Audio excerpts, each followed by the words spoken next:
Back in the time, people used to think this game looks incredible.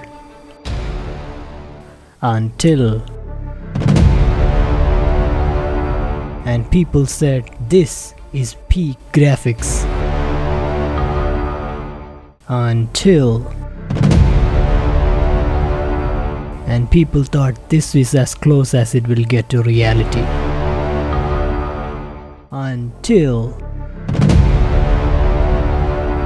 And people said the graphics will never get any better than this. Did I just do that? Well, definitely with my assistance. I just moved with my freaking mind! I guess they were right. We have seen countless games now with photorealistic graphics quality running on Unreal Engine 5 that makes even the PS4 games look too old. Even the game I showed you as a bad example would be considered looking really good if it was released like 10 years ago.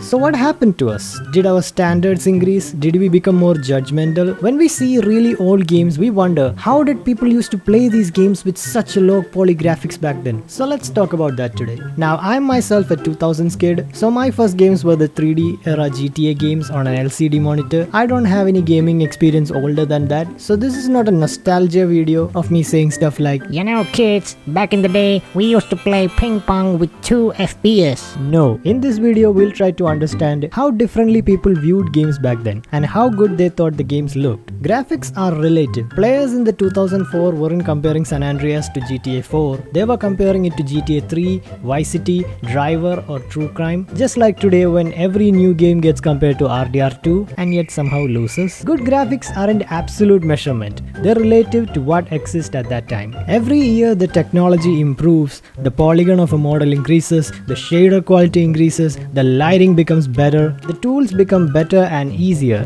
Before we continue, I would like to thank today's sponsor Tripo AI. As someone who likes making games and experimenting with 3D assets, I've been testing Tripo's latest update and it's honestly pretty amazing. The biggest addition is that Tripo now gives you 2 different ways to generate models depending on what you're working on. If you need maximum quality, there's new HD model H3.1. It creates a highly detailed model with much better textures and improved geometry and an overall better fidelity. It's perfect for cinematic, renders, hero assets, marketing visuals and even 3D printing. But if you're making games like I do, the new Smart Mesh mode is probably the more exciting one. Instead of focusing on ultra high detail, it generates a clean, optimized low poly topology with a proper wireframe right away. So there's no need to spend extra time doing the manual retopology. The assets are lightweight, engine ready and can be imported directly into Unity, Unreal Engine, Web3D or XR projects, making the whole workflow much better. What I also liked is the new image generation workflow. Let's say you have a rough sketch of a random image.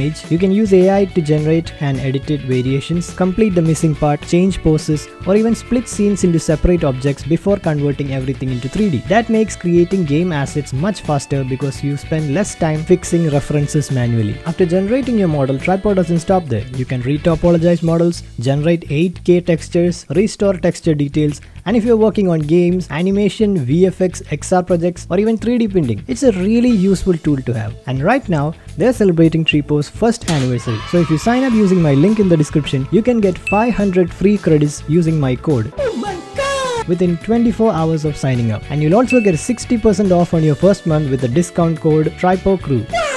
So if you're thinking about trying out AI-powered 3D creation, now is the best time to give it a try. Big thanks to Tripo AI for sponsoring today's video. Now let's get back to it. The hardware was a part of the experience. This is probably the biggest reason people overlook. Back in the day, people used to play on CRT monitors. CRT monitors didn't display pixels the same way modern displays do. The image was created by an electron beam scanning across the screen line by line. Because of the way CRT worked, edges appear softer, pixels blended together, and lower resolution textures look much more cleaner than they do today. Many consoles also outputted interlaced image. Instead of drawing every line every frame, the displays alternated between odd and even lines extremely quickly. It wasn't true 60 FPS, but the constant refresh of the CRT made the motion feel smooth. Now think about how people experience PS2 games today. Through emulators on a giant 4K monitor. You're exposing every blurry texture, every jagged edge, and every shortcut that the original hardware used to hide. But it was not just the hardware. The developers were great at creating illusions. Let's talk about them. Silent Hill's fog has always been iconic. It gave an identity to the game and set the mood, but it also conveniently meant that the console only needed to render short distance ahead.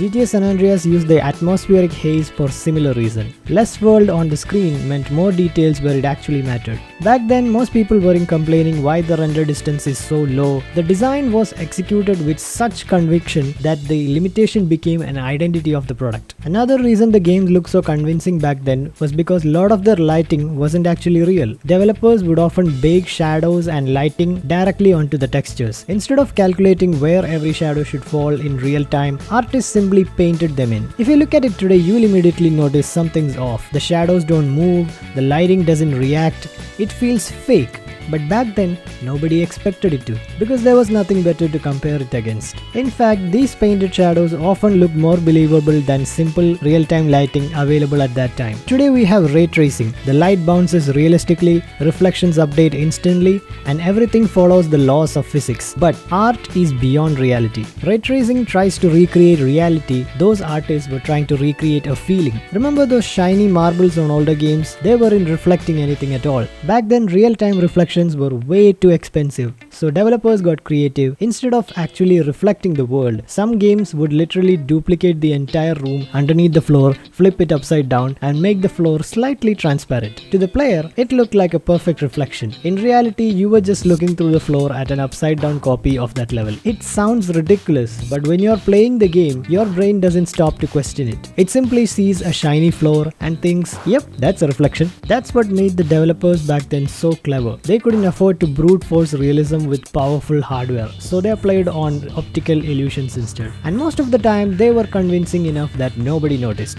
Those forests, a lot of them weren't even 3D. Many distant trees were just flat images that always rotated to face the camera. From a distance, your brain couldn't tell. One of my favorite examples is Yakuza 3. If you look at the Millennium Tower, the city isn't actually there. It's just a giant skybox made to look like a distance building. Ironically, when this game got remade, they replaced that skybox image with actually real 3D models. Some fans argued that the skyline actually lost a bit of that charm, and yeah, that is true. Sometimes illusion looks better than reality, because graphics isn't just about the details. Art style ages better than technology. Technology gets outdated, but art direction doesn't. Take a look at these games. None of these games are trying to convince you they're real. They're trying to establish their own visual language. Minecraft would probably be the best example. It intentionally released with those blocky graphics, and it still looked exactly how people expect Minecraft to look. That is why 15-year-old Minecraft looks good, but a 12-year-old GTA 5 looks outdated in graphics. Games chasing realism are competing against reality itself, and reality is impossible to catch forever. Every few years, more polygons, better lighting, and higher resolution texture becomes possible, so eventually, yesterday's realism starts looking fake. You can see that some games have stopped chasing this reality. One such example is Spider-Man, where the characters look a bit more comical than photorealistic humans. This makes the game look good even after years, because the graphics match what the artist imagines. Take a look at the movie games of Spider-Man, where there is Tobey Maguire. The game is trying to make it look as real as possible with real characters and textures from those actual human actors. So the game is chasing the reality, but the technology wasn't on par to show such reality, so it looks outdated. But a game that was released even before that, the Spider-Man 2000, doesn't actually look that outdated compared to this game, because that game had a different art direction. It tried to be as cartoony as possible, and it succeeded in it. The standards for reality keeps changing every year, but art stays forever. And another reason is our brain fills in the missing details. This might be the most interesting reason of all, because it has nothing to do with the graphics. Humans don't actually see the world as a giant 4K image. Our brain constantly reconstructs missing information. Think about a smiley face. 2 dots and a curved line somehow makes a human expression. The PS2 character might only have a few thousand polygons, but if the animation was convincing and the voice acting felt natural, your brain completed the rest. That is why we become emotionally attached to characters made from simple shapes. Players understand their personalities because our brains are incredibly good at filling what's missing, and most people can't tell very minute details without zooming in. Which brings me to my final point. People people didn't pause the game to judge it. Today we consume the games through YouTube videos, Twitter screenshots, side-by-side comparison to other games, and back then you had to actually play the game to see it. And when you're running, shooting, driving, your brain isn't staring at a wall texture that appears on focus for a second. You only notice these graphics when you stop. A game isn't a collection of screenshots, it's an experience in motion. One day someone will load up GTA 6 in 2045. They'll probably be laughing at the lighting, the character models, or whatever the technology replaces today's graphics. They'll wonder how anyone thought this looked realistic, just like we're doing with San Andreas today. Thanks for watching till now. If you enjoyed the video, make sure to leave a like, subscribe if you're interested in more videos like this. I'll see you guys in the next video.